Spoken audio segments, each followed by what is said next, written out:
Very good morning to one and all. Dear students, I hope you all are fine. So, as we have discussed our chapter Forest and Wildlife, today we are going to start a new chapter and the name of the chapter is Water Resources. So, now let's start the chapter. You already know that 3/4 of the Earth's surface is covered with water, but only a small proportion of it accounts for fresh water that can be put to use. तो students हमारी अर्थ का जो 3/4 part है that is covered with water, but जो drinking water है, जो fresh water है, वो स्मॉल प्रोपोर्शन में है. This fresh water is mainly obtained from surface run of and ground water that is continually being renewed and recharged through the hydrological cycle. All water moves within the hydrological cycle, ensuring that water is a renewable resource.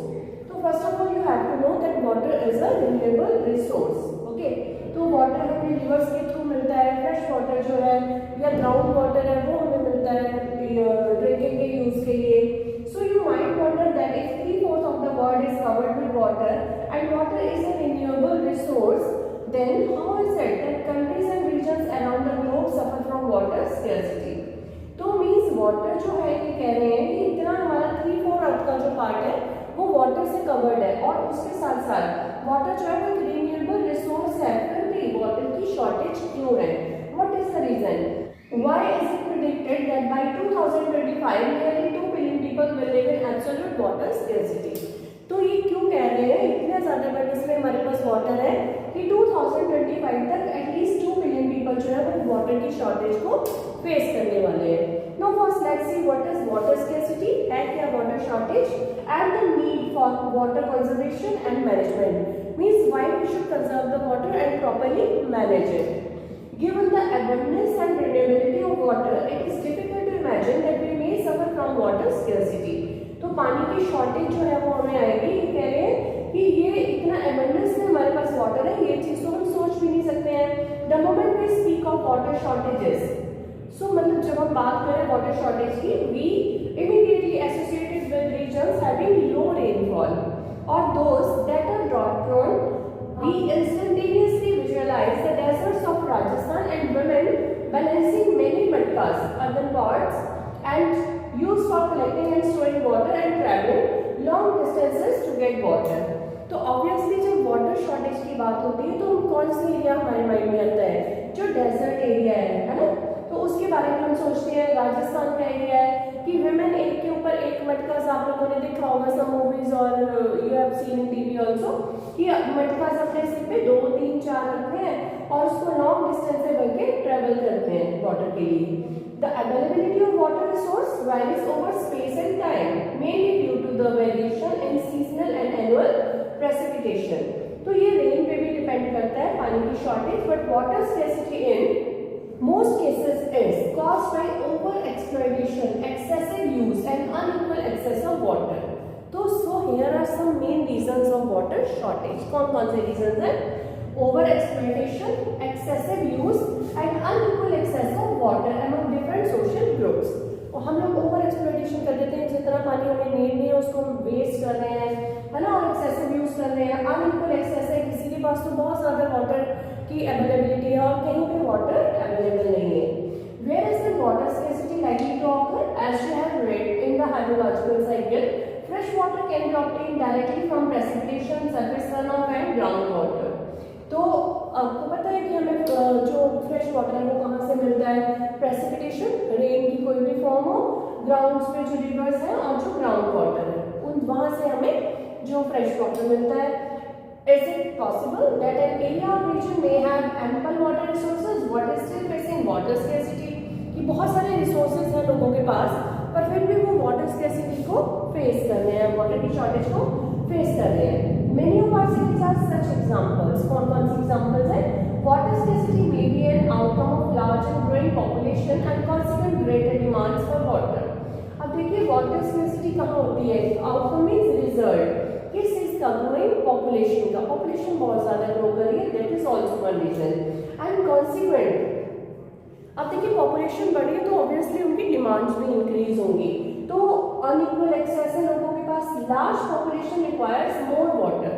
Come population है तो उतना water चाहिए population ज़्यादा है तो उनके domestic use के लिए और उनको फूड प्रोड्यूस करने के लिए और to facilitate higher food grain production water resources are being over exploited to expand irrigated areas for dry season agriculture. तो अब जब पॉपुलेशन बढ़ रही है बेटा तो हमें क्या है, हमें वाटर उनकी नीड को फुलफिल करने के लिए और ज़्यादा चाहिए। Irrigated agriculture is the largest consumer of water. तो जब इरिगेशन के जो एग्रीकल्चर की इरिगेशन होती है उसके लिए जो वाटर के रिसोर्सेज हैं वो बहुत ज़्यादा कंज्यूम हो रहे हैं।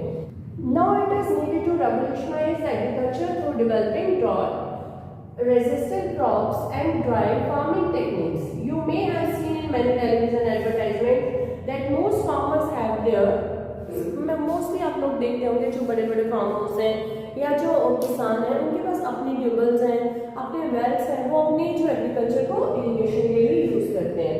But have you ever wondered what this could result in? That it may lead to falling groundwater levels, adversely affecting water availability and food security of the people. तो हर घर में जब ट्यूबवेल्स होंगे, वेल्स होंगे तो इसके पॉजिटिव के साथ साथ कुछ नेगेटिव इम्पैक्ट्स भी होंगे। क्या होंगे, वाटर जो है वो ओवर एक्सप्लॉइटेशन होगी, वाटर की अवेलेबिलिटी कम होगी। Post independent India witnessed intensive industrialisation and urbanisation creating vast opportunities for us. अब इंडिपेंडेंस के बाद क्या हुआ है, इंडस्ट्रियलाइजेशन बहुत ज़्यादा हुई है और उसके साथ साथ अर्बनाइजेशन बहुत ज़्यादा हुई है। वो ये बहुत वास्ट अपॉर्चुनिटीज दे रही है हमें। Today large industrial houses are as common place as the industrial units of many MNCs. तो इतने बड़े बड़े इंडिया में इंडस्ट्रियल हाउसेस हैं जितनी बड़ी कोई एमएनसीज हैं, कोई मल्टीनेशनल कॉर्पोरेशंस हैं। The ever-increasing number of industries has made matters worse by exerting pressure on existing freshwater resources.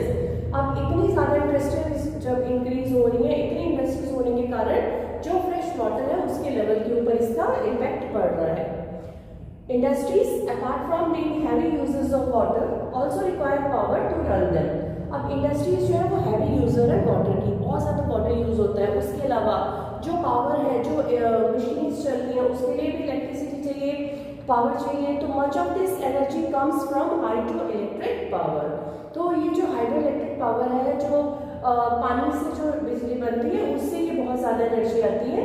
Today in India hydro electric power contributes approximately 22% of the total electricity produce. जितनी भी India में electricity produce होती है उसमें से 22% जो है वो हाइड्रो इलेक्ट्रिसिटी या वाटर से प्रोड्यूस करते हैं हम लोग।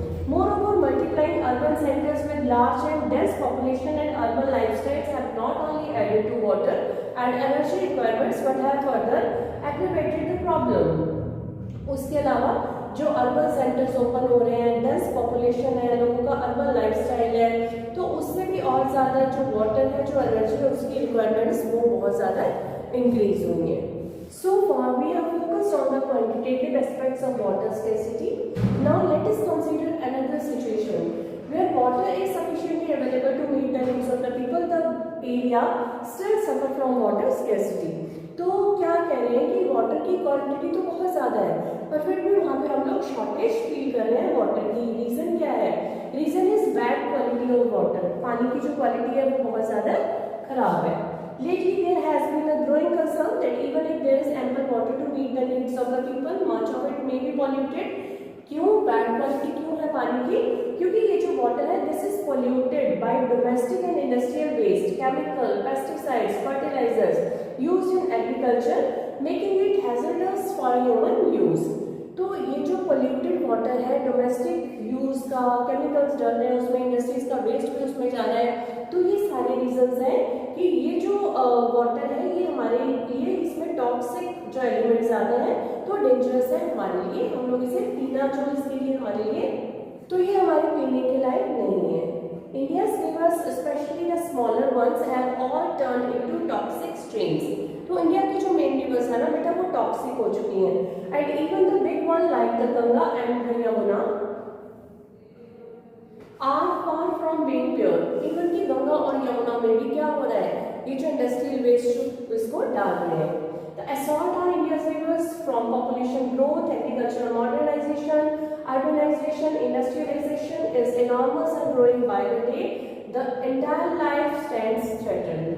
तो ये assault क्यों हो रहा है, वाटर पॉल्यूशन क्यों हो रहा है? सब मेन रीजंस आर गिवन है, देख लीजिए। पॉपुलेशन ग्रोथ हो रही है, एग्रीकल्चर को मॉडर्नाइज किया जा रहा है, अर्बनाइजेशन हो रही है। अर्बनाइजेशन मीन्स सिटीज का बढ़ना, बहुत ज्यादा सिटीज का डेवलप होना, और इंडस्ट्रियलाइजेशन बहुत ज्यादा हो रही है। तो these all the reasons. You may have already realized that the need of the hour is to conserve and manage our water resources. तो इन सब चीज़ों से हम लोग क्या सीखते हैं कि जो वाटर रिसोर्सेज हैं उनको कंजर्व करने की ज़रूरत है, उनको सेव करने की ज़रूरत है। To safeguard ourselves from health hazards, to ensure food security, continuation of our livelihoods and productive activities, and also to prevent degradation of our natural ecosystems. Our exploitation and mismanagement of water resources will impoverish this resource and cause ecological crisis that may have profound impact on our lives. तो how we can conserve water? Water को हमें conserve करना चाहिए. Some methods are given in your book also. So dear students, next part we will discuss in our next video. Thank you. Have a nice day.